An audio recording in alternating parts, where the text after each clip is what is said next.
Welcome to Esoteric Thoughts. Today I have the great privilege of welcoming back to the channel Ed Dodge. And today we also have Chris Bennett joining us on the channel. So today's going to be a little bit different. Today we're going to be discussing cannabis use in the Bible and also cannabis use. We will touch on cannabis use during ancient times across various civilizations. So can we just start by Ed and Chris, respectively, telling us about yourselves? Sure, my name is Chris Bennett, as we said there, a little redundant. I've been writing about the history of cannabis since about 1990. I've written 4 books on the subject. The first one was called Green Gold, The Tree of Life, Marijuana, Magic and Religion. The one after that was Sex, Drugs, Violence in the Bible. Then Cannabis and the Soma Solution, and most recently, Liber 420, Cannabis, Magical Plants and the Occult. And it's a fascinating history, man. You know, there's like all sorts of new archaeological evidence that's been coming up over the last few years and revealing the very fantastic and magical relationship we have with this very ancient plant, probably humanity's oldest plant ally. Yeah, great. And so I'm Ed Dodge, Edward Dodge. I've written one book, A History of the Goddess from the Ice Age of the Bible. And it was inspired by a lot of what I learned from Chris. I've been studying cannabis and ancient history and religion for a long time. And Chris has been one of my primary, if not the primary source for the cannabis information, of which, and then with my book, I tried to expand on that story and build on a little bit, try and put some of the sort of cultural context to these, to what the archaeology is presenting us. And so, my book gets into the relationship between the cannabis use and the matriarchal goddess traditions that were all over the ancient Near East and much of human history, but then are in the Old Testament in the Bible. It's like the divorce of God from the mother goddess so that God could rule alone. And so there's this sort of lost subtext to the Old Testament where Asherah, who was the Israelite mother goddess, and the other goddesses as well are dethroned, they're deplatformed, if you will, they're divorced. And so there's this story there of the mother goddess, and this culture, this historical culture, was using a lot of cannabis. Like they were literally burning quite a bit of weed in King Solomon's temple. And that's kind of what we're gonna talk about today. So there's a direct correlation between the goddesses, the various cults, and the use of cannabis? I certainly believe so. And I think it's subject to debate. I think scholars will have some different opinions, but I know Chris and I certainly believe that there is a very, very deeply entrenched use of cannabis in these goddess traditions, that it was a sacred plant, and that, we'd like to make that case that it's in the Bible and that it's specifically in the Garden of Eden story. Yeah. I think it goes beyond debate now in light of Tel Arad. And the discovery of an ancient temple site in Tel Arad, Jerusalem. That was around 800 BC. It was active till about, 600 BC. And at this site here, they found a inner shrine, a miniature version of the Holy of Holies, which stood in the main temple in Jerusalem, built to the same sort of standard design. And in this little shrine, there were 2 altars there, and one altar was used for burning frankincense, and the other altar for what the authors of the academic paper on this that came out of Israel said was hashish or hashish resins on an altar. So there was 2 altars with 2 standing stones in this little closet type space, and these were used for fumigation rituals. And what is interesting about this is how it confirmed earlier research going back to the 30s from etymologist and anthropologist Sula Bennett. And she suggested there was this Hebrew term, cannabosum and canna, these Hebrew terms, cannabosum and canna, sometimes without the adjunct of bosom, which means fragrant, and that these references in the original Hebrew actually identified cannabis. But when the Hebrew was translated into the Greek for the first translations of these texts, there was a mistranslation of this term. You got to remember, like, we're dealing with a huge amount of textual information here, and lots of plants and things like that. Translators were not necessarily educated botanists and able to identify plants and stuff like that, or possibly intentional, as we can see what happened with this temple site in Tel Arad. It was intentionally buried and a plaster floor was built over top of it, right? So this was intentionally hidden. And so this could be the case with this Hebrew term as well. We don't know. But she identified this Hebrew reference, and it tells a story of a plant that was at one time celebrated, used by Moses in the tent of the meeting, used in the Holy of Holies in Jerusalem in the earliest references, that by the end references is demonized by its association with the Queen of Heaven, a likely reference to the goddess Asherah. And we know, like, this is the realm of fact that I'm talking about. The idea that God didn't have a wife, that might be prevalent in Christianity, mainstream Christianity, but among academics, actual archaeologists and historians of the Near East, this is an accepted fact now that Yahweh, the biblical God, was at one time paired with his wife. And there's evidence of this in the Old Testament text itself. The book of Kings and Chronicles constantly go back and forth and describe the temple having the image of the Asherah right in the temple.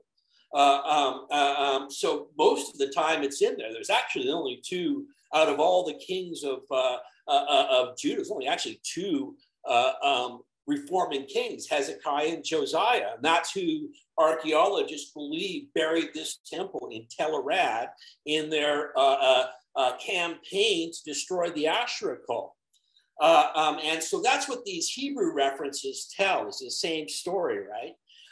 And it's pretty fascinating because they're, initially when this archaeology appeared, because of the similarity to the temple in Jerusalem, they were saying this is likely how worship was in the main temple in Jerusalem, right? The response from the religious community, and there's a real problem in Israel with archaeology and religious people and religious archaeologists, people who want to believe the Bible and pretend that the Bible portrays an actual portrayal of history. It doesn't. That's just the reality of the situation. What we're digging up in the soil there does not advocate the Bible, you know what I mean, in the same sort of way, right? And so it's pretty clear, because they found things like inscriptions that refer to Yahweh and his Asherah in numbers of places throughout the ancient Near East, as well as pendants with her image and an image of a and even in that Tel Arad, there was one detail you missed. In that Tel Arad sanctuary, the two standing stones, one is for Yahweh and the other one is for Asherah. Absolutely. And the altar that is the hashish altar, it goes with the Asherah stone, and the frankincense altar goes with the Yahweh standing stone. And then, as Chris mentioned, these were intentionally buried in the reforms, probably King Josiah's reforms or maybe Hezekiah's reforms. But it was this altar site was deliberately buried just as described in the Bible when they're cutting down the Asherah poles in the Old Testament. And what this shows us is that basically the entire First Temple period, they're still pagan. It's a polytheistic culture the entire time, and that the followers of Yahweh are a reform cult. They're trying to reform a number of things, child sacrifice. But one of the main things they're trying to do is put the goddess cults out of business, and the Kadesha priestesses. So the Kadesha, the word means holy. The word Kadesh means holy. So these were the holy ones. This is what they get referred to as the temple prostitutes. But they were the priestesses, and they had matriarchal bloodlines. They had maternal cultures. And so the royalty and the priesthood, the kingship and everything passed through the women, and it passed through these maternal bloodlines. And so the women were in control of all this stuff. And both the Greeks and the Hebrews in the first millennium BC in the Iron Age are trying to overturn these old matriarchal traditions and replace them with patriarchy and paternal bloodlines. And they impose paternal bloodlines on the women. And this obligates monogamous marriages, at least monogamy for the women, so that you could control for paternity. And because before, the women weren't monogamous, they weren't obligated to be monogamous if you're not controlling for the men's from the men's seed. So you have entire cultures where the women are not monogamous to the men, and they have ritual prostitution, and they're burning ganja, which is an aphrodisiac. And, you know, they're doing the same kind of partying people do now. It's sex, drugs, and rock and roll for all intents and purposes in these temples of Asherah and Astarte and King Solomon's temple. And then right in the main temple in Jerusalem for most of the period. And one of the names of Asher was Kadash, which means the Holy One. So these were her particular children. And, you know, not to mention the transvestism that was common in the temple as well. The Kadashim were male prostitutes. And this was all part and parcel out throughout the ancient Near East. Ishtar as well. We know that cannabis was used in the cult of Ishtar because there's references to a kanabu, which is the Assyrian word for cannabis reference, in a perfume of Ishtar, as well as Isherah. And that's likely where it goes back to. Isherah was a goddess worshipped by the Hittites, and we can see references to her going back to as long as 3000 BC, right? And it's thought to the invention of writing. Yeah. The very first writing. And the Hittites were an European people. They had an Indo-European language. And so this is really where the cannabis likely came in, is through this Indo-European root. Some people say the name Isher itself is an Indo-European word that means rope or to bind, because she was also a goddess of oaths. But regardless of that, she was worshipped by the Hittite people, which were Indo-European people. And the ritual use of cannabis in the Indo-European culture goes back to 5,500 years BC in Romania, Ukraine, places like that. And it was used in funerary rituals by Indo-European people from that period up until 600-700 Common Era. You know what I mean? So we're talking about a ritual use of cannabis for thousands of years. And this Hebrew term, cannabis, was actually an adaptation of the Indo-European root word for cannabis that's in all the Indo-European roots, and that's canna, and came into the Holy Land via trade routes. And that's what these references to cannabis describe. They describe in Ezekiel it coming in on the caravans. And that's what they're saying about the cannabis at Tel Arad. Tel Arad was an important trade post for foreign goods to come in, and both the frankincense and the cannabis resins came in through those trade routes that Tel Arad was involved in. They were saying there's not like too much of an indication of any sort of local production of yeah, they wouldn't have been growing it there because they weren't growing it. They're not growing it in the desert. It's a very water thirsty plant, so you don't grow it in the desert. But you can trade hashish on those ancient spice routes. They've been doing that like worth more than gold, you know. And the conflict about it, you know, you can see in Isaiah, in the Isaiah reference to canna, you know, it says God says to him, "You have not brought any canna for me, but you burden me with your sins and iniquity," right? You know, and he's pissed because there's not cannabis not getting it. in the temple of Yahweh. And we know that they did burn it there sometimes, because in another verse, it describes how one of the seraphim flew unto me with a live coal in hands, which he had taken with tongs from off the altar. And he laid it upon my lips, and lo, my iniquity was taken away and my sin purged. So both verses, there's the iniquity and sins, and it's purged, but it's not purged when he doesn't bring the canna, but it is purged when he does bring the canna. And the problem here is that it's popular with all the cults, because lo and behold, the gods speak a little bit better when you burn it as an incense, you know? And, you know, you have to remember how religion was back then, man. You know, it was like it was on the edge of shamanism. It's just kind of like, it's not become the sort of like fossilized repetition of something that from the past that we see now in ritual. It was like a living ritual, right? You know, and things like music would be throwing people into kind of a trance beat. The drum was originally a shamanic tool, right? You know, and then candles burning with statues and imagery almost can create movement and things, right? You know what I mean? So there's this whole vibe happening in there. And, you know, you can think about the popularity of cannabis with something like modern hip hop, right? Where they got a repetitive beat, and all of a sudden something rhyme starts kind of spinning out. They're pulling it right out of some creative aspect, right? Same thing in the ancient world in this type of temple setup. And same situation with cannabis, where it really facilitates that sort of right brain trance. And so they started playing the music, and then all of a sudden the stuff starts coming out, and the scribes are writing it all down. And most of this stuff, religious literature and stuff like that, is written in verse, because that's the way a lot of this holy writing was recorded. You see this in the Vedic religion as well, you know, where soma, which was also likely a cannabis infusion of some kind, was used. And we see it in Assyrian religious literature, in Greek and other ones, you know. So it's a very common cross-cultural technique of production of this sort of thing.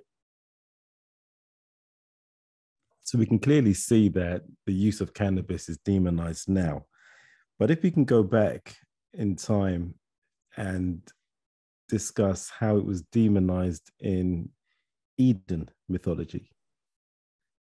Yeah, well, you know, this is okay. So here's what happened basically with Asherah is religion and politics were not separated. There was no like separation of church and state. And whatever cult had the ear of the kingdom, you know, the kings and the royalty and stuff like it kind of had a dominant factor, right? You know what I mean? And we can see the tensions building between these cults already throughout this whole Kings and Chronicles. This is why there's a condemning of this cult of Asherah. It's competing for like control of the area with the cult of Yahweh. And also at this time, there's larger kingdoms attacking Israel and Judah, right? You know what I mean? Assyria, Babylon, they start to lose their independence as a nation not long after this period. So there's kind of a political drive to consolidate the people, get them under one rule, and get the money coming in all to one place, and that type of thing, right? And this is probably largely behind the drive to the patriarchal monotheism that we have today in the Bible. You got to remember, the Bible's like a snapshot of time and covers a lot of time period. That's not the way it was. You know what I mean? The people themselves, they worship the goddess and Yahweh side by side, as well as other deities as well, right? And so what happens, you know, we see in Jeremiah, we see the culmination of all this, right? In Jeremiah reference to Cana, it says, "What do I care from your Cana from a distant land, your frankincense from Sheba?" I think is the reference. There's Jeremiah 6:20. He's talking about the very substances found at this altar in Tel Arad. And then he gets into a confrontation with Jews that are in Egypt that fled the attacking of the Assyrian Empire. And he blames them for the fall of Israel. And one of the main points of contention in Jeremiah 44 is they were burning incense to the Queen of Heaven, right? So it's all over this cannabis use, right? Now, and then the women argue back. The women get mad. The women say, "Oh, everything was fine. Yeah. Everything was fine when we were burning our incense. Did not our husbands know what we were doing? Everything was good when we were, because this is right after the destruction of Jerusalem." You know, it was like in the peak, it was like Solomon's temple, and Solomon burned incense on high to the Queen of Heaven. So it was when they fell, it was after we stopped this monotheism. And so what happened was that there was this time period, I think it was during the reign of Joshua, where they said that they were doing some renovations in the temple built by Solomon, who we have to remember burned incense to the Queen of Heaven on high, right? And was seduced into goddess worship by his foreign wives, according to the biblical account, right? And where we have a kind of reference, the kind of reference in Solomon's work appears in the Song of Songs, which is thought by many scholars to be an example of the Hieros Gamos, where you have like the sacred marriage of the god and the goddess in the ancient world, which is very common. Ishtar and Tammuz, and Asherah and Yahweh, same sort of thing. And scholars like Marvin H. Pope see this as Song and Songs as a kind of continuation of that. But anyways, during the reign of Joshua, the grandson of the other reformer, Hezekiah, who is thought to have buried the altars at Tel Arad and tried to eradicate it unsuccessfully, Asher worship came back right away. It took a few generations, right? At the time of Joshua, they're doing some renovations, or so they say, renovations in the temple built by Solomon, and they find the book of Deuteronomy, the second book of the law, supposedly written by Moses himself, although the style of Hebrew that it was written in was from that time period, not the earlier time period, 600 or so years before, which Moses, if he existed, would have existed in. And in that, it calls for monotheism, says all these temples to Asherah and stuff like that got to go. And a huge pogrom takes place. They start killing all the cult prostitutes, destroying all the Asherah temples and Asherah paraphernalia and that sort of stuff, burning down the Asherah groves because of this claim of a book that they said was written by Moses. But during these same purges, they go into the temple and they grab the brazen serpent Moses made and they break it into a million pieces because the people of Israel were burning incense to it.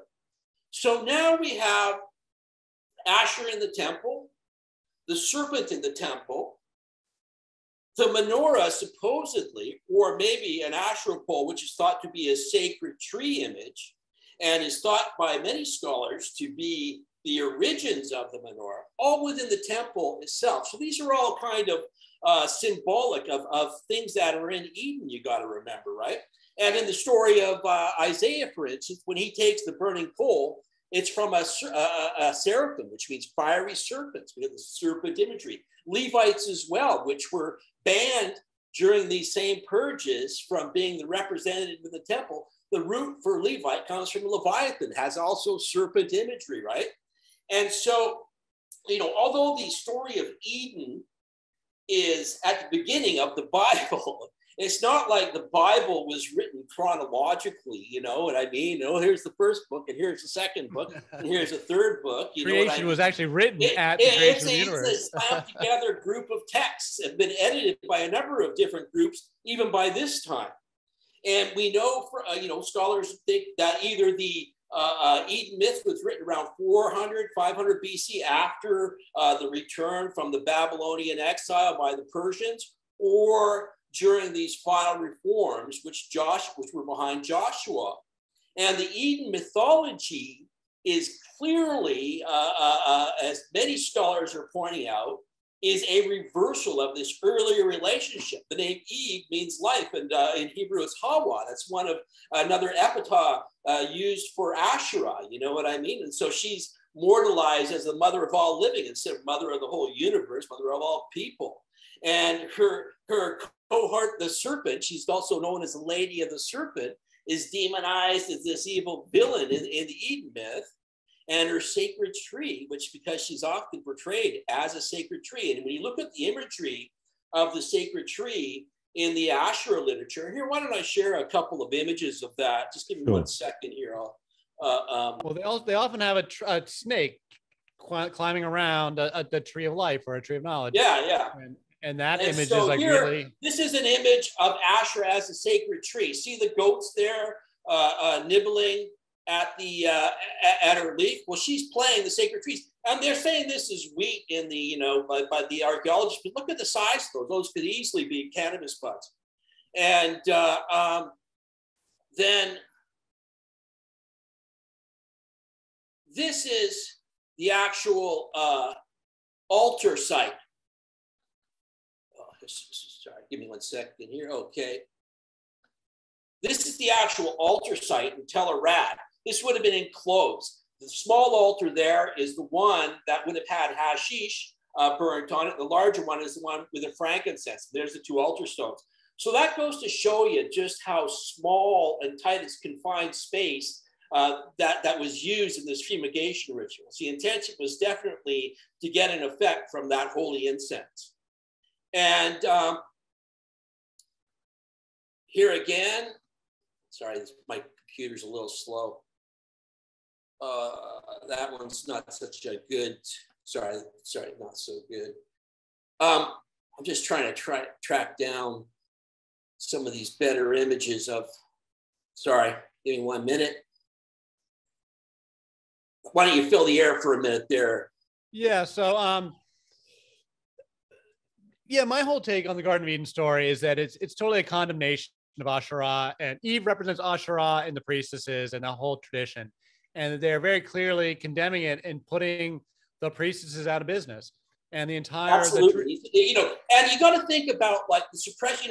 For one thing, it's pretty much the holy voice stops in the tradition when that time period. It becomes kind of codified and a list of rules and how much you pay the temple and what's a sin and what's not a sin, right?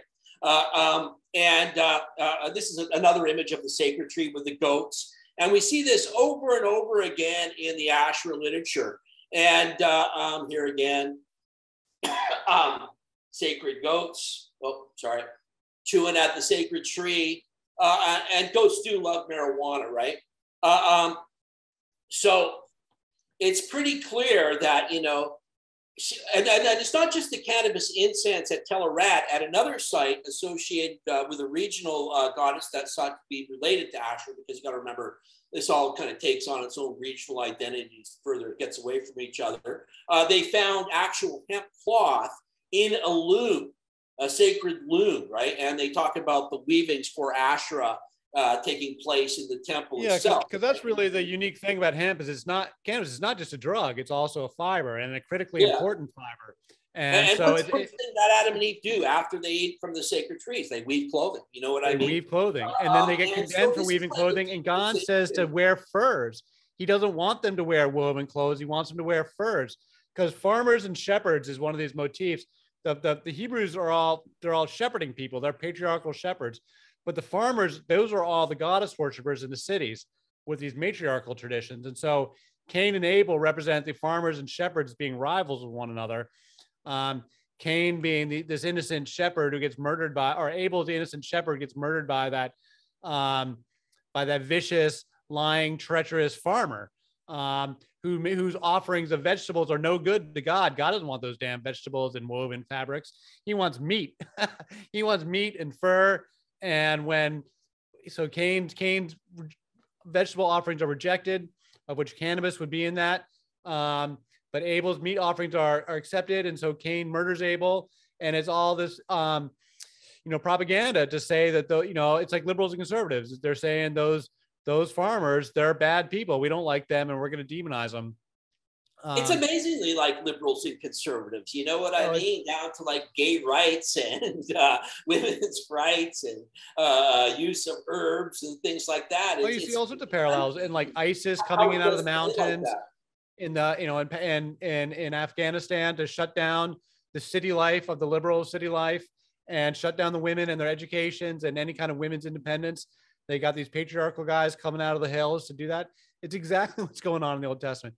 The shepherds hate the people living in the cities, as Sodom and Gomorrah. And why do they hate it? They hate them for their licentious sexual lifestyles, because these women, because they were having a lot of sex. They believe that sex makes the flowers grow, and the entire culture is just having loads of sex. And they're not monogamous. And so in the Garden of Eden, they tell Eve, you must be monogamous to your man Adam. Adam has no such requirements, mind you. And then they say, they punish them to make them farmers. Being farmer is something that's, dreadful from the biblical perspective. It's a punishment for Adam to become a farmer. There's more of it, of just like how Eve is ordered to submit to Adam. Well, women are basically possessions, after that part of the narration. You know what I mean? They're owned by either their fathers or their husbands. And, if their father dies, the brother's in charge of them, and their chattel, you know what I mean? And even Abraham, pawns off his own wife, who was also his half-sister, when they had to King Abimelech into Pharaoh in Egypt, you know what I mean? Profits from her prostitution, basically. So women were possessions, after this time period. It took away, and, the suppression of a sacred plant like cannabis is one thing. But when you think how this set the table for the next millennia, it wasn't even like the main part of the religion. This was like a cabal at the royal house, you know what I mean? That had a plot and a plan to instill this patriarchal monotheism. They probably had no idea of the reverberation, the butterfly effect that this would have over the next few thousand years. Personally, I think the patriarchal versus matriarchal stuff in our lifetime, was probably coexisting for some period of time. And that as the men with the warrior kings basically rise to power over the generations, they're disrespecting the women, they're cutting the heads off the holy women. And by one community after another, the matriarchal traditions get rubbed out. But you see it in the Greek mythology too, which is being written at the same time. Pandora serves the same role as Eve. She's the first woman, and she's the source of all men's ills. But then also in the Oresteia, which is the trilogy about Agamemnon, the murder of Agamemnon by his wife Clytemnestra, who was the sister of Helen of Troy. So this is all wrapped up with the Trojan War. It's a very long story. It's a little bit too much to explain. It's like a trilogy. But Clytemnestra kills Agamemnon after he returns from the Trojan War. She had been queen in his stead. Her sister was Helen of Troy. There's a lot of scholarship that indicates that there's actually a backstory behind this, that these women, both Clytemnestra and Helen, they were the key to the throne, that the thrones were passed matriarchally, so that when Helen was kidnapped or whatever, ran off to Troy, what that meant was that her husband no longer had the right to rule, that Menelaus, they didn't launch that war just because she was a pretty face. They launched the war because Menelaus had lost the throne. He had lost his legitimacy to rule. And you see this, that when Agamemnon goes to war, his wife, she's the queen when he's gone, and she brings in another lover, and he becomes the acting king while Agamemnon is gone. And then when he returns, she murders him because of something in the past. He had killed their daughter in a sacrifice, a different part of the story. So she was getting revenge on that. And so the son then, Orestes, he is ordered by the gods to kill his mother to revenge the killing of his father. And then this goes to this trial that becomes the first murder trial, where Athena rules that that she will always rule with the father, that it's only the father's seed that matters, and that the mother is just an anonymous vessel for the father's seed, and that only the father matters, and that this is going to be the way now that it's instituting patriarchy. They're saying we're only attract the fathers, and these matriarchal traditions where Clytemnestra stood publicly and announced that she had killed Agamemnon and why she did it, and why it was her right and authority to do that, to defend the clan's honor, and that the new Greeks are going to overturn that, and they kill her in an act of matricide, of ritual matricide, and they institute a new regime, a new cultural regime where it's paternal bloodlines and patriarchy going forward. And so it's these parallel things are happening because these stories are being written at the same time. The Old Testament, the Greek mythology are contemporary. When you really understand this, cannabis use, and as I mentioned, it's not just, ancient Israel. We see references to banga in the Zoroastrian tradition, where it was infused in wines and was used for visionary purposes there, like in the tale of Ardu Viraf, where he visits heaven and hell. And that influenced Christian cosmology. Zoroastrianism had a huge influence on Christian and Jewish cosmology. As well as Vistaspa's vision of the end of the world, influenced the book of Revelation, right? So, there as well. And then in Assyria, we see almost a very similar use of cannabis to what we're seeing in Israel under the name Cannabu, where it was part of the sacred rites. And this involved the goddess Ishtar, and also the god Enki, some see as kind of a version of the serpent in Eden as well. But in the first of the Cannabis references, it couldn't be more clear. You got to remember, Moses first sees the angel of the Lord in flames of fire within a burning bush, which may be some sort of metaphor. But he's commanded to make this holy anointing oil with about 8 pounds of this cannabis mixed with myrrh and cinnamon, and then he's to go inside the tent of the meeting, and he's to cover his skin with this stuff, as well as place some of it on the altar of incense. And then he speaks to the Lord in the pillar of smoke over the altar of incense. The pillar of smoke would later be referred to as the Shekinah, which means the physical presence of God in the temple was that pillar of smoke, right? And so when you throw that pillar of cannabis smoke into that tent of the meeting, and this is what Tellerad also indicates, because it's a miniature version of the same sort of setup, the Holy of Holies, the tent of the meeting. And this is what was thought to have taken place in the temple in Jerusalem. Moses becomes like a shaman who, like in South America, Africa, uses a psychoactive substance in order to have a revelation. And he takes it and he starts breathing in the smoke and he's, what am I to do, God? What am I to do? And eventually a voice comes out of the smoke and said, this is what you are to do. Tell the Israelites this. And then he goes outside and tells the Israelites. In the storyline, nobody else sees God. They just know Moses is in there because smoke's pouring out of the tent of the meeting. And so this is shamanism, and when you think about the Judeo-Christian relationship with shamanic cultures and how they've decimated these the world over, whether it be going into Africa and condemning them in Congo for practicing witchcraft, or going into the New World, North America, and persecuting indigenous culture to the point that they've forgotten so many of their traditions because it was considered paganism and stuff like that, right? You know what I mean? Where these types of sacred plants were still being used, right?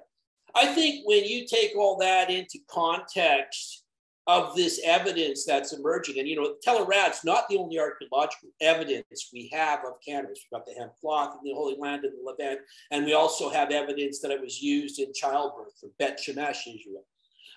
When you take into context this overwhelming evidence, I think we're in a situation that's as powerfully culturally transforming as when Darwin came up with this theory of evolution and how that conflicted with the Eden mythology. Because what we have here is the evolutionary reality of the plant-based shamanic origins of Western religion, of the Abrahamic tradition, man. Starting from the Garden of Eden forward, yo. Yeah. And an interesting thing about that, the image of God coming in a pillar of smoke, that symbolism is used consistently all the way through the first temple, right up until the end, up until the destruction by the Babylonians. And then they never use that image again. In the second temple, that image does not come back. So you never see God appearing in a pillar of smoke in the second temple. It's only in the first temple, but it's consistently through the first temple. And that speaks to that's, one of these indicators of, of it's a reformation. This whole thing is like a huge religious reformation, much bigger than the Catholic and Protestant Reformation. This is this transformation away from nature-based shamanism towards these much more intellectual, philosophical, much more abstract presentations of God, as opposed to these very sort of visceral and physical, like in your face, you can touch it and taste it, nature-based worship. And you hear versus live in it. You know what I mean? We see a similar situation with the rise of the Catholic Church. You know what I mean? Suppression of all these Gnostic cults that were using entheogenic substances and practicing sacred sexuality, worshiping the goddess Sophia, who many see and Christians don't even deny this stuff because when you see, I was just watching I like to watch old Christian evangelical stuff too. And I was reading that, watching a YouTube video of their take on this time period of history. And they're going on and on about how the Canaanites are all these pagans with their nature, mother goddess worship, with all this sex and drugs. They're saying the exact same thing we're saying, except they stick to it as that it's a foreign influence. And they believe that Moses wrote the Torah. So they believe that they were actually Jews all the way in the first temple, which is what I was taught in church as a kid. As a kid, I was taught explicitly, first temple, second temple, not much different, that they're Jews all the way back to Abraham. So any stuff that they were doing wrong is because of this foreign influence. What people don't understand, and this only the modern scholarship is now revealing, is that that's not accurate, that that's propaganda. The reality was that the Torah was written after the first temple. The entire first temple, they're pagans, and that the Yahweh cult is a minority cult of reformers railing against the popular culture, trying to change the popular culture, and frankly, not succeeding. They are totally not popular at all until they get wiped out by the Babylonians. And it's only when they're in Babylon after then the Persians defeat the Babylonians and the Persians are favorable to the Israelites, that's then that they invent what we call Judaism now. And they merge El and Yahweh into one God because they had been two separate gods. They write a whitewashed version of history where there never was a mother goddess, where it's been paternity back to the beginning of time. And they're very keen to establish these paternalistic bloodlines. from all the way back to Adam. They need like that. It gets repeated over and over. Anyone who's read the Bible, you read these long, boring sections where so-and-so begat so-and-so begat so-and-so. And it's all about the Father and the Son, Father and Son, Father and Son. They're explicitly saying, without saying it, but they're explicitly saying it's not a matriarchal, because this is all in the context of don't do what everybody else is doing, which is matriarchal stuff, matriarchal traditions. They're trying to establish these new traditions and then teach their children that this is the way it's only been, and not even expose them to this other information. Everywhere in Revelation where you read sorcery, it's actually a translation of this Greek term, pharmakia. And this is where we get the root word pharmacy from. But in this context here, it actually means the magical use of plants, like birdie. And the modern symbol of medicine with the staff, with the snake going up around it, that comes out of this symbolism too. That's like Moses with his serpent staff, and which is symbolic all over the ancient world. It's with the Greeks, with Hermes, that these staffs with the serpent twining around it is a symbol of wisdom, symbol of pharmacopoeia, and medicine. Because all medicine was plant medicine. And, the Whore of Babylon in the book of Revelation, that could well be a reference to the goddess, Of course it is. The Whore of Babylon is not, and the Whore of Babylon is not an insult. The Whore of Babylon was a title that she wore proudly, because she was a courtesan of the gods. She was the high redouble of heaven. She was the holy harlot. She wore that title proudly. Had all sorts of mythology about Ishtar's promiscuous sexuality. At the same time, it's likely that the book of Revelation itself is like a product of entheogenic ingestion. The beginning of the account, John's given a scroll, he puts it in his mouth. Oh, yeah, it right. tastes as sweet as honey. He swallows it, it turns bitter in his stomach, and then he prophesies. Same account happens in Ezekiel, before Ezekiel's vision of God in that. You know what I mean? Or Ezra drinking the cup of liquid fire. Ezra as well. And that's thought to be influenced by the Persian Zoroastrians, which he had just been under the control of before he went to the Holy Land, basically as one of their ambassadors. You know what I mean? So infused wines as well were another thing. But it's important to remember, like the first end of the world account was the Zoroastrian account by Vishtaspa. That was even before the book of Revelation. It was in Greek. It was referred to as the Oracle of Hystaspes. That's the Greek version of Vishtaspa. And it predicted the fall of Rome. You know what I mean? And this is from a guy who'd ingested cannabis-infused wine in the Zoroastrian tradition. And even in Revelations, John eats a scroll and then he begins to prophesize. What did he eat? Who knows? Something that made him prophesize and have visions. And this is, not going to be welcome information to today's evangelicals, who are. I'm actually curious what you guys think about how this reflects nowadays, and because we've got my thesis right now on the world is that, at least in the West here, we're caught in this collision course between reactionary Christianity, which I think is a failing religion, and scientific materialism, and this atheism, which dominates the liberal intelligentsia, which rejects spirituality altogether, and that both are totally flawed worldviews, in my opinion, and they're on a collision course that's going to, wreak havoc here in Western society. So, what I love about this stuff, Ed, is the tree of life is the meeting point of science and religion. We're proving, this is really important to me. I should, tell you my origin story. Like in the winter of 1989-90, I had a very, very powerful religious experience that led me on this path I've been on for the last 3 decades. And what happened, there was a series of events that took place for me. And the first of these events was in Canada. There was a real big scandal about the Catholic Church here. There had been an orphanage on the east coast of Canada, Mount Cash Orphanage, and kids that were there had grown up and they were coming out with all these horror stories about being molested by the Catholic Brotherhood. And when I read that, at that time I was living out on the west coast of Vancouver Island. My main trip at that time was I grew cannabis and I surfed. You know what I mean? That's what my life was all about back then. And I started reading these stories, and I was like, I worked just a few nights a week as a night watchman at some fish plant. And I was like, that's so weird. I thought the Bible, these guys are supposed to be against that kind of stuff. And I thought, I'm going to read the Bible. I never read it, but I kind of generally accepted the mythology, Christmas, the birth of Christ and the resurrection at Easter. It's all culturally kind of focused into us, even vampire movies holding up a cross. I kind of thought, okay, that must be the way it is. You know what I mean? Although I wasn't like a churchgoer.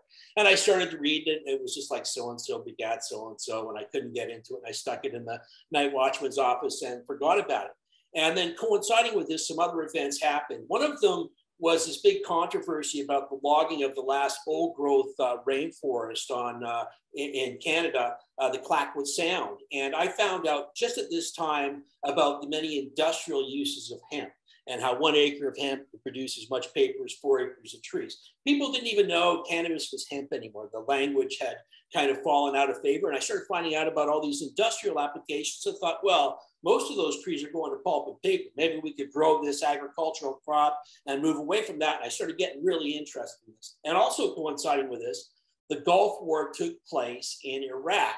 And Babylon actually sits where Iraq is now, or sat where Iraq is now. And Saddam was often compared to Nebuchadnezzar, the last king of Israel, particularly when he fired a Scud missile into Israel.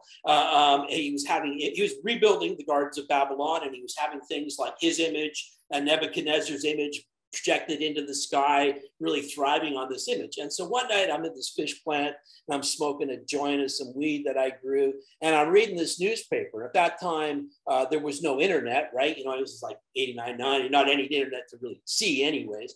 And TV and stuff was advertised in the newspaper. And I saw this ad for a sermon, and it was Pat Robertson at the pulpit. And behind him, he had pictured tanks and jets, and it was Revelations 18, the fall of Babylon. And I was like, whoa, they're tying in the book of Revelation with the Gulf War, and I'd always been kind of, I guess they get close to the end of the millennia. I think everybody was kind of having a revelation, apocalyptic kind of vibe going on, it had always been an interest of mine. And so I thought, well, I'm going to read the book of Revelation right now, and I read it, and I see John pops the scroll and starts tripping, and I'm like, whoa, that's weird. And then it's talking about all this sackcloth and these billowing clouds of incense. And then I got to the very end of the Bible, Revelations 22, and I read the verse. On either side of the river of life stood the tree of life, bearing 12 manners of fruit, yielding its fruit each month. And the leaves of the tree are for the healing of the nations. And I swear to on my soul, man, when that happened, light just fucking beamed into me, man. I was like, fuck, this is fucking cannabis, man. And, like they're talking about all its industrial applications, its medicine, and what the hell, And I called up my wife at the time, my first wife, and she thought I was having some sort of mental breakdown. She started and I get home, or I get up the next day, and I'm like, was there anything to that? Or was I just really stoned, or what?